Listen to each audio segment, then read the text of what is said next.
This episode of the Wedding Film School Show is brought to you by MusicBed, the best music licensing platform for wedding filmmakers. Head over to themusicbed.com and enter our code WFS on checkout to get a free month on your annual wedding subscription. Now, on to the show. I haven't heard this a lot, which is like kind of the dark side of destination. And the reality is, like, feeling disheveled coming back, your gear's all over the place, you're all over the place. You know, weather was inclement and just completely ruined this experience you were talking on the phone with your couple with for a year before that. A lot of people getting into the industry, they look at what you do, they look at your Instagram, they're like, that is what I gravitate towards. If I'm on a trip, I'm bringing my camera, I'm like, what if I was able to do this work professionally, travel? Like, dude, it's the life. A lot of people think that you can scale and continue increasing pricing and doing all these things in the same way with like a local market or maybe like a luxury kind of market. I think that at a certain point you hit a wall in a way. It's where I would say 2% of leads that I get, I end up booking. I think there's a misconception that people make, like, okay, I want to start shooting weddings, and then they kind of almost develop this almost like a pride in a way of like, ooh, I'm starting to shoot all over the place. Bam, they just like hike their prices up to $10,000, $12,000, $15,000 starting price, and then it's crickets.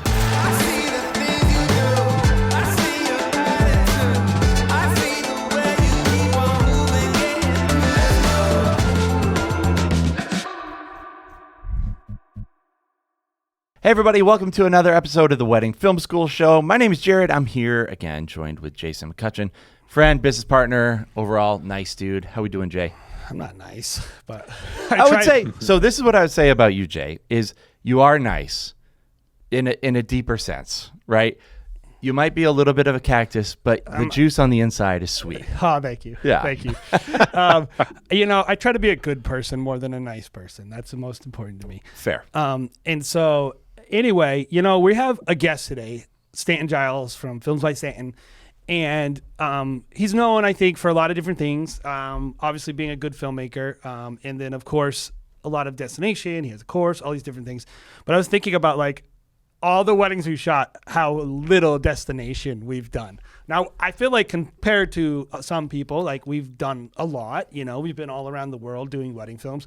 But relative to the amount that we book, like, what up with that? What? And usually when we come back from a destination film, we're like disheveled, a little bit wide-eyed, scared, like shaking. We're like, why would we ever do that again? That was so hard. I always think, like, that was supposed to be so good, and it was so mediocre. I thought I was going to spend time at my Coba on the beach, by the pool, hanging out, have my Gucci sunglasses on, and be a destination wedding filmmaker. And it was so hard. And then the resort took my drone. Yeah.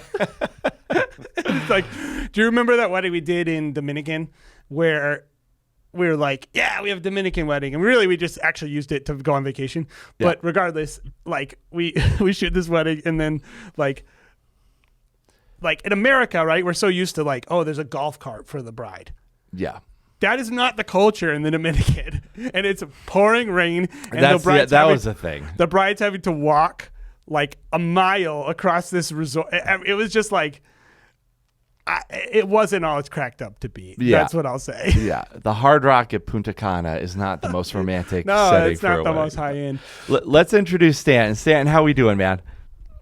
We're doing good. Enjoying watching you guys banter about many of the woes of destination weddings. That's those aren't just anomalies you guys are dealing with. I feel like I'm laughing because I have been there and probably will be there more in the future. Yes.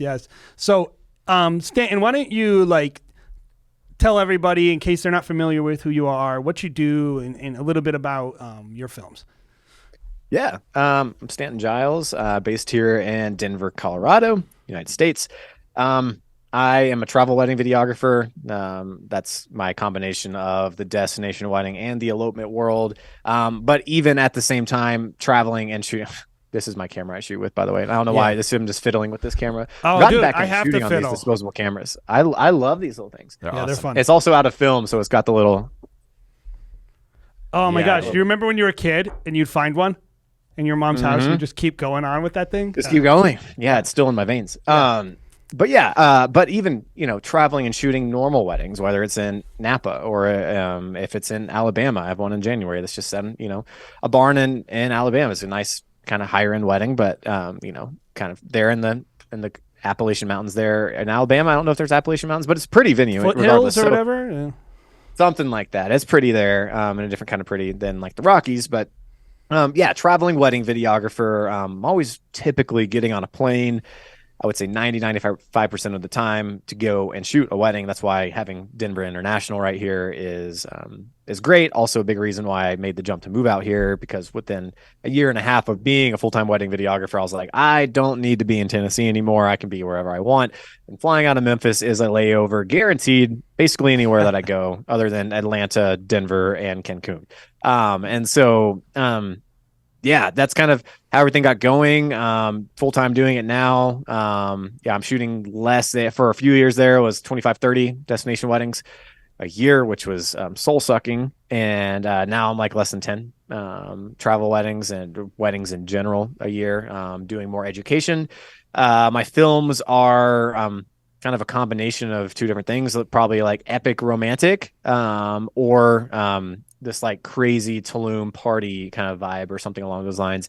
I like to kind of pride myself in having having a shooting style, but then being able to transform that in the editing suite and make it whatever it might be, whether they're having Call of Duty vows and, I'm cutting in live streams of them streaming on Twitch into their vows and just making the most of that unique kind of story that they have, or party in Tulum or epic volcano elopement, whatever kind of interesting detail. I'm going to like really chip away at that block to get deeper into it, to try just to flesh out that story as much. And so I'm not going to sit here and get cheesy talking about story, but definitely try to get into that stuff. No so, anyway.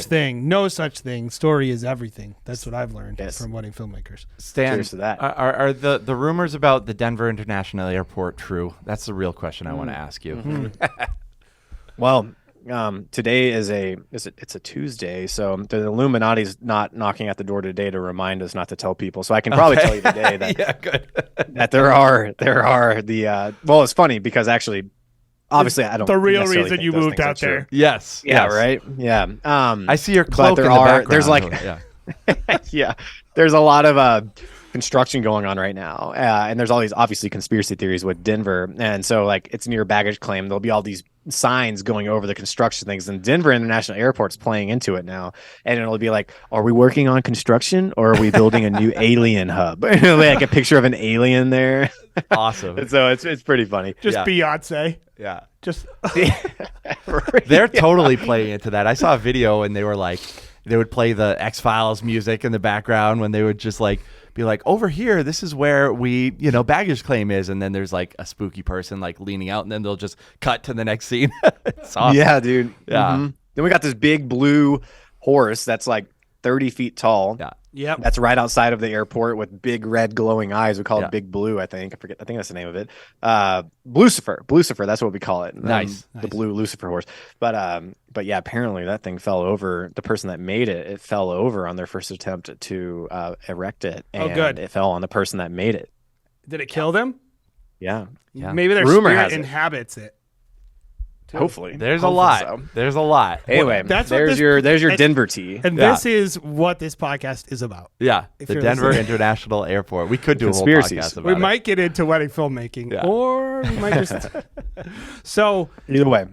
Stanton, we were talking like in like show prep about just kind of like, I mean, I'll just say it. I know with you guys that are doing education, a lot of times you get asked the same questions over and over and over again on podcasts, which makes sense, right? You have a specialty, but I figured we should not just talk about the same how to book destination weddings. And if you're interested in that, there are plenty of ways you can learn. Of course, join Stan's group. You can take a course by Stan. You can just Google follow it. him on YouTube and go listen to Yeah. the other 18 podcasts he was on. In this episode, I figured we'd go into a different episode, kind of a different direction, because I haven't do heard it. this a lot, which is like kind of the dark side of destination. And maybe not the dark side, because the last thing I want to do is convince someone, hey, not to follow their dreams or not to do the thing that the opportunity that they're best at, that they're passionate about. But I do think whatever you choose to do in wedding filmmaking, there's going to be a bunch of, there's the positives and there's going to be some negatives, and you should go in eyes open, right, Stanton? Yeah. Yeah. should be aware of the fact that when you get to the other side of the fence where that green grass is that actually you're looking back at some green grass that was on the side of the fence that you just jumped over from. And I think the grass is always greener mentality is something that I've really latched onto when I do talk about kind of this. I think it's fine to talk about the dark side of it, because I think honestly there is a dark side to most things, and maybe dark side might not be That's the best word, maybe. clickbait side. That's the clickbait. That's what you should call this episode. That the dark is side what of we're going to Destination call it. Nice. But maybe it's the reality of shooting destination weddings, the reality of travel wedding videography, and the reality is like a lot of what you're talking about. It's like feeling disheveled coming back, your gear's all over the place, you're all over the place. Maybe you lost some gear, maybe weather was inclement and just completely ruined this experience you were talking on the phone with your couple with for a year before that, and an expectation's been set. Now you're dealing with that in the editing suite. There's lots of different things that I guess we can get into, but yeah, like I'm happy to talk about that, because as much as I will always advocate for people to at least try it, if there's like a little tingle in your soul that's telling you, hey, you know what, this seems cool, and odds are that most people have felt that. Talk about the pros of it. You're like what you said, you're basically getting a vacation paid for if you want to sculpt it that way. I mean, back in the early days, I would book a week on either side of going to Norway or Austria or Italy or whatever it was, or Mexico, just to enjoy the experience. Because great way to travel the world. It really is. It is. It really, and we have a desire to go and do that, I think, in our modern day and age. And, looking back hundreds of years, that wasn't really part of normal life. It was just the voyagers that would do that. But I can fly from Denver to Iceland in 5 hours 45 minutes, which is insane. That's just my favorite possible place on the earth is Iceland, and it's so cool that I can do that. It's like at our fingertips. And so everybody's got that. I think not everybody, but I would say most people you could probably venture to say you've wanted to do travel to some extent. So being able to get paid to do that, that's pretty cool. That seems illustrious. That seems awesome. And so, yeah, that's the cool side of it. But then there's always going to be a give and take, because, it's just part of being human and the human experience. There's always something that is less than perfect with whatever it might be. Even if you're looking at living on a beach, everybody's like, I want to retire and live on a beach. Whenever I turn 65, that is going to get boring as hell, within a year or two. I don't think that people really want that, or they can really want that, but they get there and they're like, really wish that I would have, kept up with my community and kept investing into, my work and my passion and doing certain things with life, instead of just dropping off and drinking margaritas on the beach. Yeah. So you kind of why don't we just obviously we're going to talk about this, but you found destination work as primarily, did you just kind of happen to shoot? Because we were talking in an episode recently about it was actually about NDAs, and we were talking about hey, you want to be careful with NDAs, because you never know that one wedding film that's going to change your life, right? You drop a film and it just opens up everything for you, and good thing you didn't have an NDA, right? And so I don't know if that's your journey, but for you as a wedding filmmaker, kind of how did you kind of arrive at your current demographic, ideal client, style of filmmaking? Mm-hmm. How did you become Stanton destination guy?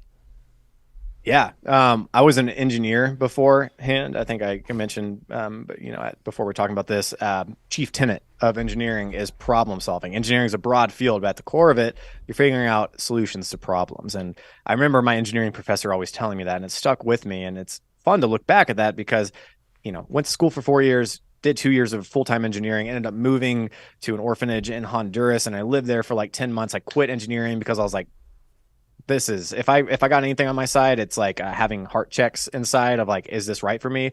And also realizing that time is moving. And if the future is soon going to become my present. And if I don't start changing the present by taking action, and then the future will be my present. Hopefully that makes sense. So that actually, to me, I thought I was saying that. That's how much I relate with that. Sweet. That's amazing.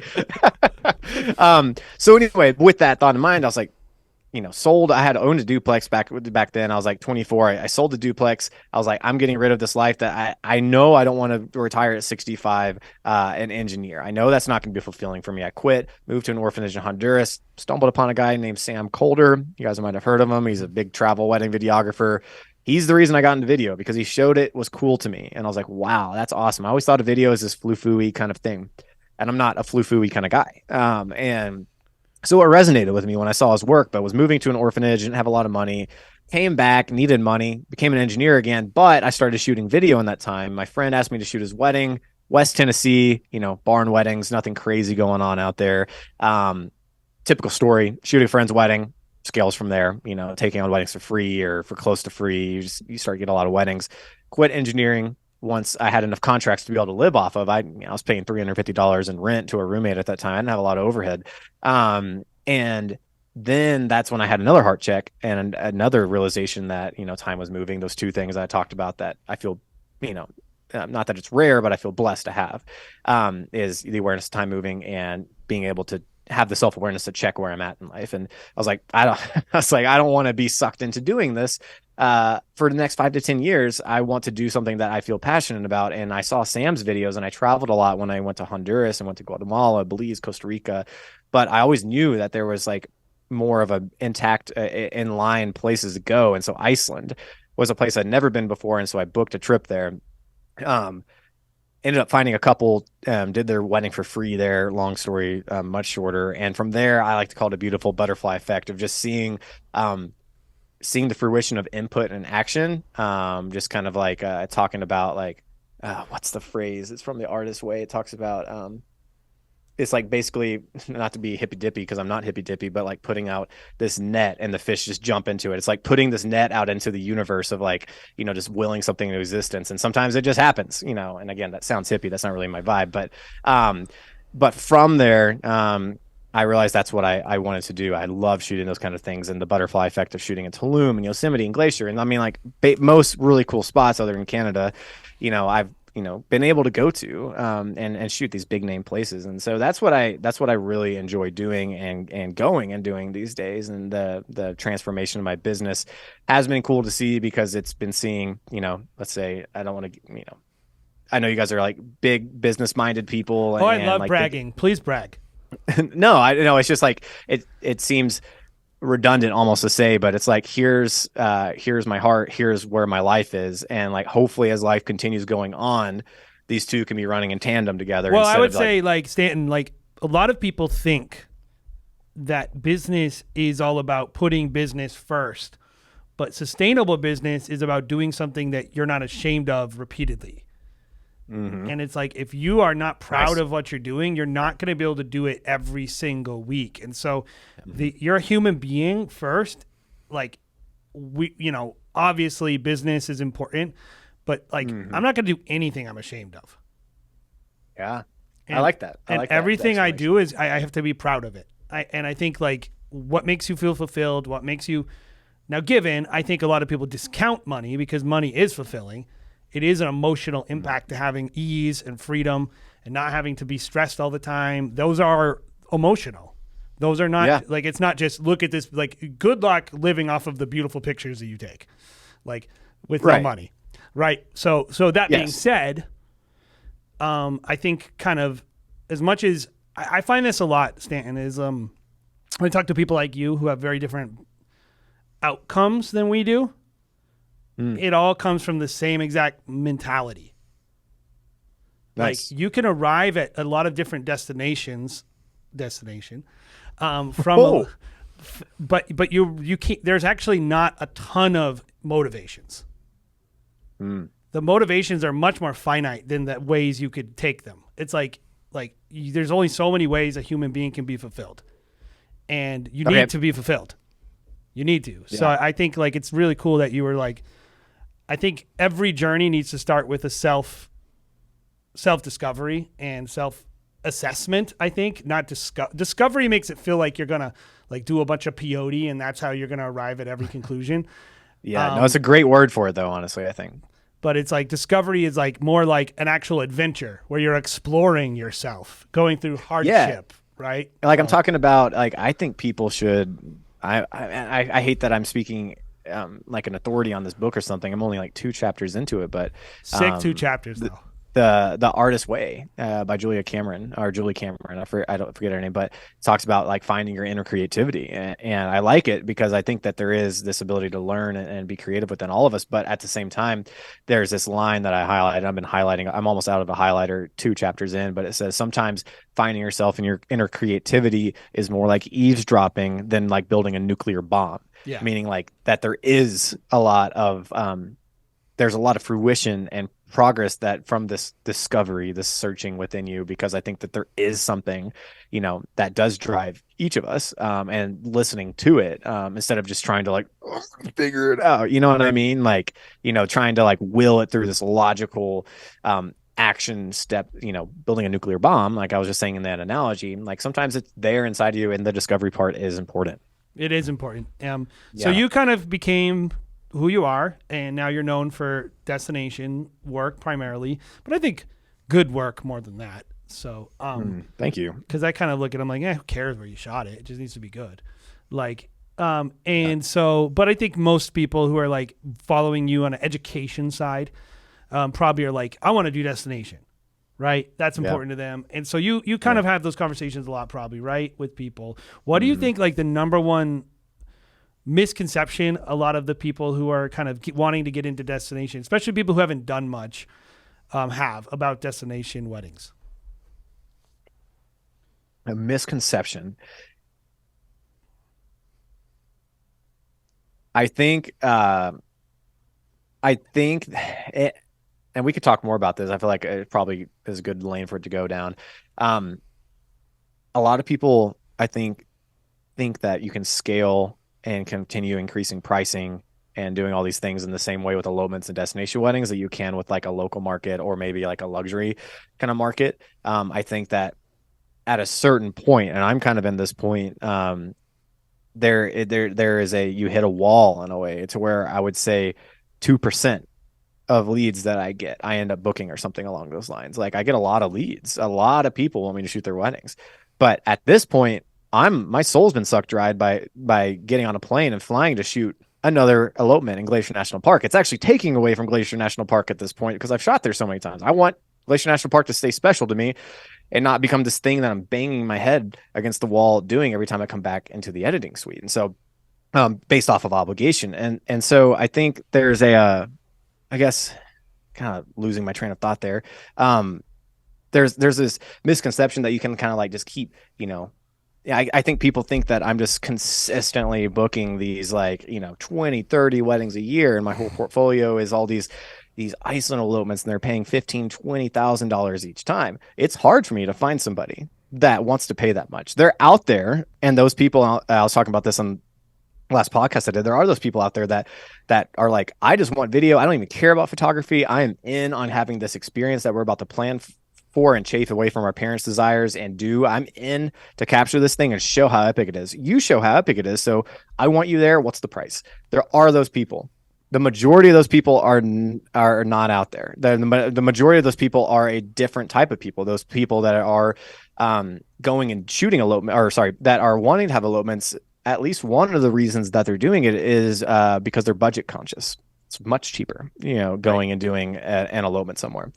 And so I think there's a misconception and a error that people make in getting into this field that it's like, okay, I want to start shooting weddings, and then they kind of almost develop this not arrogancy, but like almost like a pride in a way of like, ooh, I'm starting to shoot all over the place, like I'm getting really good kind of a thing, and then bam, they just like hike their prices up to $10,000, $12,000, $15,000 starting price, and then it's crickets. And then they're not shooting weddings anymore. Well, they don't understand. I think a lot of people don't actually understand how the wedding industry works and how budgets work too. It's like I was telling you on the phone, like I was like, who's more likely to give you $10,000? Someone spending $250,000 on their wedding or someone spending $40,000 on their wedding? Like it just makes total sense when you put it that way, but people don't think of it that way. They're thinking like, well, this is how good my work is. Look how good I am. And you're like, yeah, true. You're amazing. You're great. But you're working with someone who they don't have the money. Yeah. And I mean, it's like to make a fishing analogy here. It's like if you have this huge pond or this huge lake and you're like the best fisherman in the world or something like that. And you're really good and you got all the gear and you can cast right and you can make that thing look realistic underneath the water. But there's not infinite amount of big fish out there. There's a lot of small fish. So you're only standing in one part of the side of shore of the lake in one particular place. Like I think of like Flathead Lake in Montana. This thing's 26 miles long. It's, the biggest lake that's west of the Mississippi River that's freshwater. And like if you're trying to catch this 50-pound lake trout off the shore, you're probably not going to do it. And you're gonna be like, well, what's wrong with me? Well, I guess the analogy kind of starts to break down a little bit, but there's only so many big fish out there, and it's a huge pond in my opinion. And I think there are a lot of leads, but they're not always. You have to also think about how well known you are, searchability wise, and also referral wise for these people to find you. And I think that even for myself, I am not the most perfect business owner in the world. I have been the subject, currently could be the subject. I mean, this is all just, an experiment as we go through and figure out what works, what doesn't work of my own mistakes, of trying to figure out the best way to go about things. And I've been, a product of that as well, where things have gotten slower before and I'll put starting prices 15K or something like that. It's like crickets on the website. I'm like, all right, let's just take that off a second and do a little bit of a, charismatic kind of prowess over a Zoom call and show them that it's worth the investment beyond just this wedding film, And so like, obviously I'm just saying that to kind of bring things down to like, I've been there too, and I've made mistakes as well. That's so interesting because I just think a lot of people getting into the industry, they look at what you do, they look at your Instagram, they're like, that is what I gravitate towards. Because most of us, if we're creative, like if I'm on a trip, I'm bringing my camera. I'm like, what if I was able to do this work professionally, travel? Like, dude, it's the life, right? Initially, so people that are breaking into the industry, they're like, I want to do that. But then as you slowly get into it, you realize like, hey, it's hard to find these people. Even just like, I think for basic budgets, it seems a little bit difficult to find. And then if you really want to charge a lot or enough, at the end of the day, Jay and I always say this, if you want to be able to charge Stanton prices, you have to be better than Stanton, and good luck. Good luck becoming better than what Stanton clearly can do. Someone can, by the way. Sure. And I don't want to discourage anyone from doing it. There are different styles than Stanton, but in general, I think the biggest issue I've had with the destination, not the educators or the filmmakers who are successful, but the people who think they want to do it, is they never are keeping in mind that they are competing with the biggest fish for the smallest budgets for the smallest audience. It's all the best filmmakers, not all, but many of the best filmmakers who are like the most aspirational that people want to imitate. The smallest budgets, typically, not always, but often, like relative, like I can roll out of bed and shoot a $250,000 wedding, Stanton. Like that's my bread and butter is high budget weddings. Like, and they don't even ask me price. They just, half the time they'll give me $10,000 and I don't even speak to the couple one time. Yeah. Like that's how easy it is. And then in certain markets versus the destination where it's like, they want to like be your best friend. They're going to spend 3 days with you. There's a lot of like, it's a lot of hoops you have to jump through. And I think they don't understand how much work needs to go into these things, not just the shooting side, the sales side, the relationship side, the experience side. Right. They want that film and they want that experience of going and doing that destination stuff, but I don't think they really want to do what it takes. Yeah. Yeah. Well, jumping back to what you were saying a second ago, I think there's a piece of the cake to also offer up encouragement to people. I don't want people to be discouraged, to be truthfully, but I'm also being truthful. I'm not just trying to sugarcoat things, sticking along with the cake analogy. But, I think there is a piece of this pool of, let's call them leads that you can get, or people that are wanting to go and elope, that if they are in the know, then they know that, let's objectively speaking, like, I create really good elopement wedding films. They will know that because they're in that space and they have a good budget. Well, if you compare my work to those that are in my course right now, my work is much better. It's much better than theirs, and they're going to hire me. And that's why I'm having a problem sometimes with this referral group that I have, because people are reaching out to me, and then I'm like, I'm not available. Or would you be interested in me finding you another videographer? And then they're like, yes. And then I post the date and stuff in there. I have 6 or 7 videographers. I go through and look at their websites, and I'm like, yo, dude, like, this is what I'm teaching on in the course. Like, you got to get this branding up. You got to change that banner. And like, this is not going to affect them in the same way that mine is. And again, mine's not perfect, but it is objectively, there is a vast expanse between it. At the same time, I'm not Nike. I'm not Chick-fil-A. I'm not Rolex. And the way that maybe if you know who I am, I might be this well-known house, like this household name kind of a thing. But most people don't know who I am that are getting married. I'm booking less than 10 weddings a year. How many people are eloping out there? I'm not taking any more than that a year. I don't have the bandwidth for that. And I've realized that's not where I want to go with my life.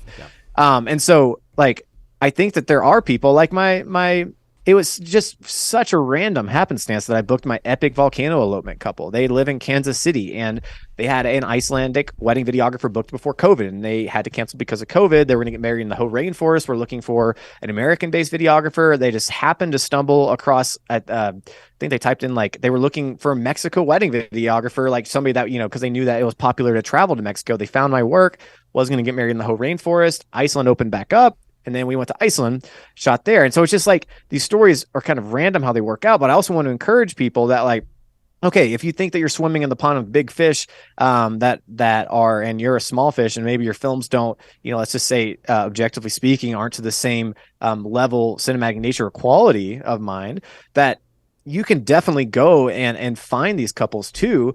And the awesome part about what you do in the industry is, if you're wanting to break into it, you can do this for free. Like, people will jump at that if you're wanting to get into it. That's what I was going to say, Stanton, is I think the opposite is most of what people think the journey is actually most optimal for most people.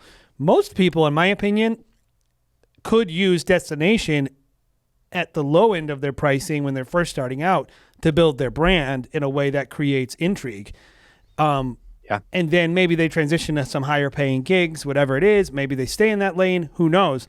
But everyone is going to respond to a beautiful film in a beautiful place, right? Like, if you shoot something beautiful, that's what your product is.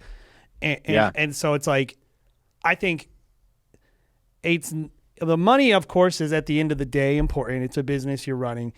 And so thinking about, like, how you're trying to create marketing and interest in your brand, I think destinations, as much as they're very different between Sculpting with Time and Stanton Giles, like, right? They're both destination.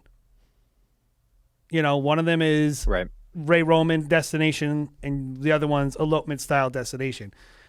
Both are, it's all like building this interest in these brands and whatever you're trying to do. And so I think destination, people aren't wrong. It's incredibly attractive, great for marketing, awesome. And for some of you, it's going to be your calling. It's going to be the thing you end up being the best at. But I do think everyone should try destination. I really do. Like, at least a couple. Like, I really do. I don't know if you agree with that, Stan, but. No, I do. And that's like what just kind of like my thing is, like, give it a shot, because there is probably something, whether it's the free vacation or the getting to see these epic locations, or, getting out of the house, whatever your reason might be, getting paid to travel at the same time. Like, there is always, I think you should try it. I think that there's a lot of fulfillment. I think built into the fabric of being a human, there is a desire to be around beautiful things. We're all attracted to sunsets. We all love the sound of waves. Typically, I don't know anybody that hates the sound of a wave. Maybe they're neutral on it, but they definitely don't hate it. That's actually a really weird thing to think about. Someone who hates waves. I know. Yeah. It's like hating breathing or hating water or something. Now, there are people allergic to water, hopefully not oxygen. That'd be weird. But yeah, no, I think I fleshed that thought out. Yeah. Stan, I think one of the things that I just have so much respect for you and other kind of destination and probably more like elopement wedding filmmakers is that I really see you guys as like pioneers, man. Like, what you guys are doing is so different than the traditional wedding market, which is well established, and like, hey, you're going to have a 300-person wedding. You're going to hire a videographer. Like, you have this lane that's just naturally built into that style wedding. What you're doing is like totally different. It's a totally kind of new approach to shooting weddings. So naturally with that, like, it's going to be hard. So you're not going to naturally have probably like the $50,000, gig, or whatever. But what you're doing is you are an advertisement for the elopement industry, for wedding filmmakers. And you're providing people examples of like, hey, like a lot more people would probably gravitate towards an elopement just in general because they saw an elopement film and what you're doing. And so like, that's one thing that I just love about the industry. Very new age weddings. It really is. It's like this. I mean, I'm not sure that it will ever be true that most people get elopements. I think probably not. Right.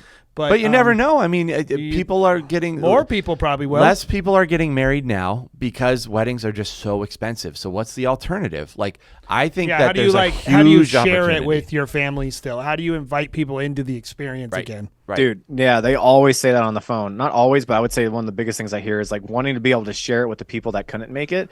Because one, like I talked about, one of the things reason people do elopements because of budget, and so it can be hard raising your prices. But two, you get a lot of your family's opinion out of the way, and you can do it the way you want. And so that's a really cool side of it as well. So yeah, no, there's definitely, even like with COVID, I saw a big uptick in the amount of bookings I got for micro weddings, in Utah or, up in Montana.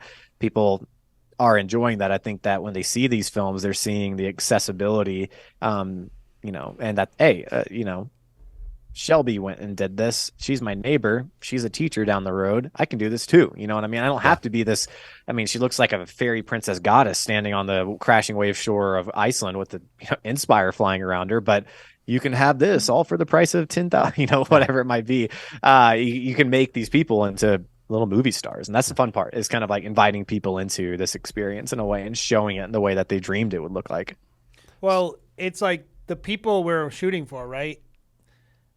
We're shooting one group of people who typically our audience is like, wealthy families who the parents are paying, and that's the culture of their family, right? And that's what the bride wants, and that's what the groom wants, and that's what the parents want, and that's what the family want, and that's how they're being brought in, is through this party that they're throwing. Just like there are different films and there are different people who are booking wedding films and getting married in general, have different experiences. And so I think it's really cool that everyone has an opportunity.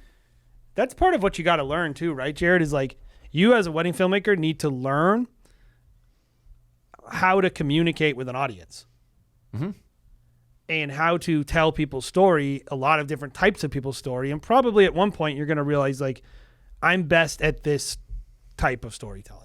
Maybe you get bored with that and you change it later, but I think initially is like gravitating towards that. Stanton, you said you said something interesting, and I think it's worth kind of bringing up to a lot of people, because a lot of people listening are probably like, hey, this is kind of what I want to do, is get into this. How do I even kind of start? And you mentioned something interesting, that you shot your first wedding film for free. I know there's a lot of like destination people out there who kind of like poo-poo the people who, will shoot destination work for free. How do you kind of, juxtapose that? Do you feel like it hurts the wedding film world when people are shooting these destinations for free? Well, what's your kind of take on that? Yeah, no, I like that question. That's a great question. And something that like some podcasts would even be scared to explore. I think it's necessary. I remember I was listening, and this, I'm not gonna say this near as eloquently or as cuss word ridden as Gary Vee, but he had this thing that he was talking about. He always talks. He's a big proponent of breaking into a new industry and doing stuff for free, because how are you qualified to shoot this kind of wedding based off your current portfolio? Because I would venture to say that a wedding videographer with barn portfolio stuff in West Tennessee that doesn't have anything else in their arsenal to show is not a travel wedding videographer, nor are you qualified to be doing it, because it is way the frick different than shooting in Iceland and flying a drone around and the weather and having enough batteries on your actual person. And those are simple examples, but all the other things that logistically go into doing this and telling the story in a fluid manner. Now, obviously they are very analogous and they're very related, and, shooting a wedding there, you're still going to shoot them getting, saying vows and all this kind of stuff. You put together the film completely different though, and you shoot it a lot differently at the same time. And so to those that Yeah, I mean, every now and again, when I'm looking in Facebook groups or on Instagram, there will be those that'll comment and say things about like being worried about, like we just as an industry need to raise our prices and stuff. And that might be all good and true, but most of the people that are getting married, that let's say there's this pool of people like me that are starting off or see a really good opportunity that are wanting to do things for free. Those people's budget is never going to change based off of the rising tide of an industry standard going up. Ugh, they only tell me had about it. $1,000 no matter what. You can't just force somebody to pay you $10,000 because they might just have $1,000 budget. And the whole reason that they're going and eloping is to save money. And so, I don't think it's affecting the industry and also the turnover rate of weddings as far as, humans are constantly getting to the age where they're going to get married. Like you will always continue to find people. Now, I'm sure there is an argument that goes for the other direction. And I'm sure that argument is valid. But at the same time, man, like if you, for one, there are so few people that I tell exactly how to book destination wedding. And I know it can be a little bit scummy and some people don't like it and whatnot. But I'm like, look, I promise you that if you take 2 weeks and you send 5 emails a day and just offer your services for free, I guarantee you'll have something within 2 weeks. And I'll message them 4 days later and they got busy with life and they didn't do anything about it because people don't understand the power of action and actually doing things. But those people are out there. And again, I kind of, I know people have different thoughts on that approach as well, because that can seem spammy and it's kind of the same idea as us getting hassled by, wedding or like the low end DMU wedding editors and stuff like that for wedding films. We just book all our stuff in bride Facebook groups personally. So yeah. But yeah, so I think there's a lot of good in doing it for free, but also at the same time, almost like in a juxtaposition kind of a thought. And I'll end with this. People want to get into the wedding industry or into the travel wedding industry, but they don't understand that one, sometimes like people don't want to pay for your services because they don't see you. The perception is that you aren't qualified. But then they don't want to put aside money for like 5 seconds. They don't want to put aside money to build this portfolio and this brand that they find illustrious and that they think that their direction in life is heading. And so it's like, I've had people before message me and I've done mentor sessions. They're like, dude, I had this like super sick 3-day thing in Cancun and they only wanted to offer me $500 for pay plus paying for my travel. And I just can't I couldn't do that. And I was a little like, I was like, obviously everybody's situation is different. I was like, well, like, are you, needing to fill that with like, another wedding to be able to pay for your bills and pay for your family and things like that? They're like, they were like, no, like we were pretty set with like, we kind of reached our max bookings for the year with everything. And I'm like, then at that point, I actually lean in and I'm like, dude, I'm like, what? I was like, what are you doing? Why are you letting money affect you when everyone, you're not qualified to be doing it? And you have this opportunity where they're even freaking paying you to go and fly across the world and shoot their wedding. And you have this portfolio piece for 3 days and you're worried about money on this one. As some people just get blinded by it in the beginning. And then on the back end, when you get into it, they get blinded on the back end because they think they're too good and they raise their prices. Now they're not booking anything. So it's like this, there's this happy space, I think, sometimes, and really getting into the destination wedding world. Does that idea translate? Oh my it's God, exactly. yeah. So I was at an event the other day, and a guy who worked at one of the top hotels in Boston was there, and I was telling him that I am working on something with the hotel, and he was like, "Don't." He used to work there, and he goes, "Don't do anything for free for them." He's like, they're going to do blah, blah. They're going to promise you all these referrals, blah, blah. And I was like, I'm not doing anything for free. He's like, well, and I was like, I got invited to their planner event. I'm the only filmmaker at their planner event. Trust me, I'm not stupid. I don't do nothing for free. If I do it for free, it's because I know I'll make a ton more money off the opportunity than, and like everybody in the industry, whether it be destination or what Jared and I do, we have shot 4 styled shoots this year. For very specific reasons, for very specific partners. One of them got picked up by Ramona Cavazza, which is like everything we do. Like anyone who's doing anything in this industry at any high level is actually giving a ton of things away. Every person, they're making their pricing choices based on how good the opportunity is. They're like, I was talking to them before, and I said, like, if I got a phone call, and like, I know some people, this is old hat because they shoot this, but if they were like, oh, Corbin Gherkin's shooting this wedding, I'd be like, sure, whatever. Whatever it takes.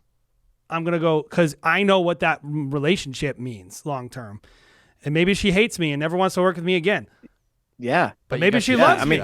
Yeah. And that's what same with me. I'm taking on less weddings. I don't think I'm going to be a wedding videographer forever. I think it's been an incredible, piece of my story. I had a wedding booked in August of this year, and I all of a sudden just got this, like, I keep talking about this heart cry. I'm like, I got to do something that's different. I know I love landscapes. Going back to that initial prick in my heart of like, I want to shoot a wedding up in Iceland. I've only been traveling down to Costa Rica and Belize and all that stuff. I want to start shooting in Iceland and do weddings with that. Well, now I'm like, let's maybe take the weddings out of the equation for a minute. And there was this Greenland voyage going in August, and I wrote this freaking novel to this guy.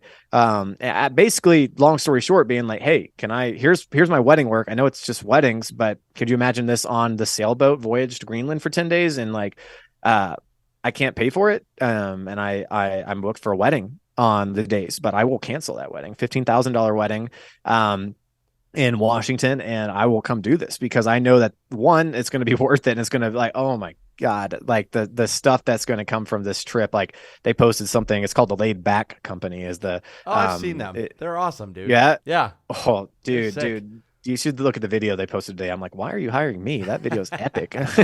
But like same, like even to this day, I mean, like even in the wedding world, there was like this well-known photographer named Asha Bailey, and she's, big on Instagram and stuff. And I was like, I took her wedding in Italy for 3 or 4 days with her family in Puglia and Positano and, Amalfi Coast for $6,000, plus travel, which to me, I was like, that's a massive lowball at this point, but it was worth it. I gained 1,500 followers from a shout out from her, and, I don't know what the further fruition of that has been, but I think being aware, like if you can't take opportunities in stride and actually like make the most of them and put money to the side, even though it's important, like you're saying, Jason, like, I don't know if success is on the horizon in the way that you're hoping it will be. Because I mean, there's not just this linear graph where you grow like this. It's up, down, down. You're going to get a 15K. You're going to get a $6,000 Puglia wedding. You're going to get a 22K wedding in the Bahamas. And I'm saying like actual parts of my curve. And I might book a $7,000 Glacier National Park elopement because I want to go home and see my parents in September before I go to Italy for something. And so it's like, what's your life look like? Yeah. Well, and what do you want it to look like? You just never. Most people don't throw enough things at the wall. They try one thing. They try 2 things.